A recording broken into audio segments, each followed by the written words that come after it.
Hello, my name is Diogo Stilwell. I work at Denso Creative Portugal, and I'm a former marine biologist, but now I'm a copywriter, and I'm very happy to be so. I studied marine biology. I traveled the whole world, but then I wanted to settle. I always had this creative mind, always having ideas, and sometimes marine biology is a bit lab work and very technical.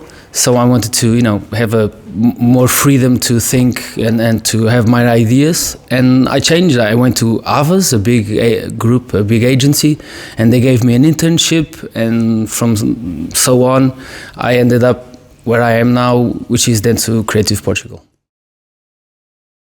The previous year we submitted one idea, but it didn't go through. It's really hard. Cannes is really demanding. And this is the first time I won a gold lion. We won, the agency. And we not only won a gold lion, but we also got a bronze lion and a couple of shortlists, which made us very happy. It was a campaign for CNN. A couple of movies, short movies that it's hard to explain, but it was 15-second movies trying to it was called breaking ads. So instead of being breaking news, we brought news to the media space. So instead of seeing an ad, you were seeing something that was happening in the world, on the other side of the world, like CNN likes to do. One of our clients is Meo, which is a big telecom company, the biggest telecom company in Portugal. And Meo is the sponsor of the national team for the past 20 years, okay? But Meo, the tagline of Meo is humanize-te, which in Portuguese means be more humane. So Meo has strong moral values and human values, and it was, the World Cup in Qatar with all the tragedies that we know. Meo was struggling, should we sponsor the team? What can we do to show that we're not agreeing with what happens in Qatar? And they came to us with this brief, and we had the idea of the Forgotten Team, which is, instead of sponsoring the national team, Meo will always sponsor the national team, okay? So this doesn't mean that Meo abandoned the national team, but it created a new team, the Forgotten Team, for all the fans of human rights, for all the fans that put human rights above football. And it was a big success in Portugal.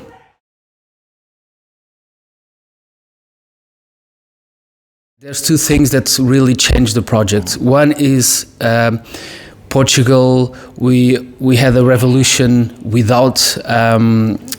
So we had a revolution. It's called 25 de Abril, which had no gunshots. It's known all over the world because it was very peaceful. The Portuguese like to show that they don't agree, but in a peaceful way.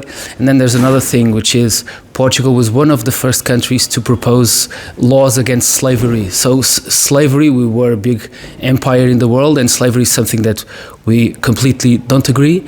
And this is the first factor that we knew the Portuguese people would embrace our idea. The second one was, after we produced all the shirts and we distributed all the shirts, on the last game before Portugal left to Qatar, to the World Cup, there were thousands or hundreds of people with the Forgotten Team jerseys, and they wanted to enter the stadium to watch the final game, and the Football Federation prohibited and said everyone with the jersey can't come in. And this was it worked like a trigger for the Portuguese people, and instead of silencing and trying to kill the idea, no, it worked the other way around. And Meo was really brave, and instead of backing down, no, it put the jerseys on the storefronts, it distribute more jerseys, it created outdoors and movies and ambassadors, and so it exploded. Yes, because Meo has very strong relations with the Football Federation and loves football, and we all love football in Portugal. So it had a couple of political, it needed a couple of political bravery, because it moved with the business. So it's sponsored budget,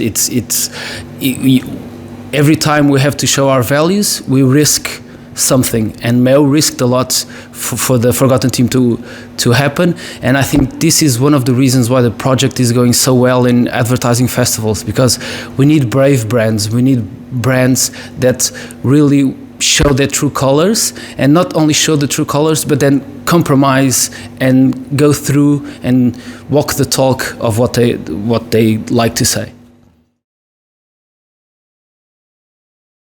Before the case video, we spent a lot of time designing the shirts, because we needed, not only it has to have a strong meaning, but it has to be beautiful, and it has to be something that you would wear. And we actually sent shirts to every jury member in Cannes, a physical evidence, one shirt for every jury. It was like, 100 shirts, because we had several entries, and that was really important, that the design of the shirt, it was comfortable.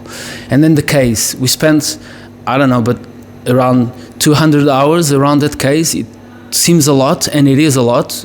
Me, João Mescas, the art director, an editor, and several teams inside the agency helped us, and we had a skeleton of how the case works. It needs to work. It needs to start with a strong context. It has to, and if you see the case, you see that it immediately puts you the problem. So there's a problem in Qatar. There's a tragedy happening in Qatar, and then you need powerful images, and then you had to present the brand, because no one knows the brand in the world, Meo. So we had to say biggest telecom sponsor of national team, and then you need a strong entrance, Forgotten Team, something impactful, and then slowly you have to show what the idea is. Another thing really important in the case that we had to redo was we need testimonials. We need people talking about it.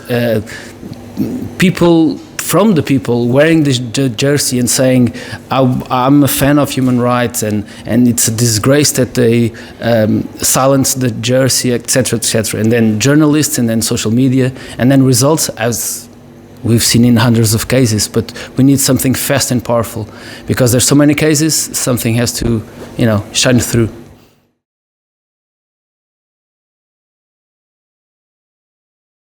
Every brand wants to do World Cup campaigns. Portugal is the same. We had McDonald's, we had Coca-Cola, we had Budweiser, we had lots of brands that had powerful, high investment campaigns.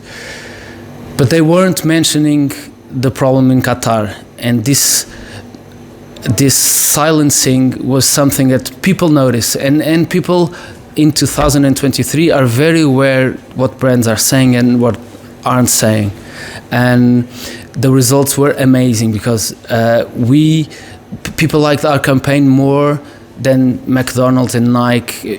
It stood above all the other campaigns, and that was really it really showed us that they embraced the Forgotten Team, and to this day the jersey sometimes it's used in other kinds of protests around the country. The campaign, we wanted to raise funds for the families of the victims, because we know, unfortunately we don't know the names of all the victims, but we know there's Amnesty International, which partnered with Mel. They know where to put the funds and how to help the families. But there was also, it wasn't good for business, for selling mobile phones and TVs for Mel, but it was also good because it positioned Mel as a brand of causes, and that's really important. All the reports we received, Mel grew 6%, 10%, which it's an amazing number, as in a perception of a brand of causes for the Portuguese people, and that was for Mel and for us a big success. We are still very impressed with I know this sounds a cliche, lots of people say this, we weren't really expecting to win all these awards for the idea to be so well received in festivals, because our first idea was how can we raise money for the families of the victims, and how can we show that Mel cares more than just football and earning money. And it's a big surprise, but we're really happy, and let's go. Let's see what happens next.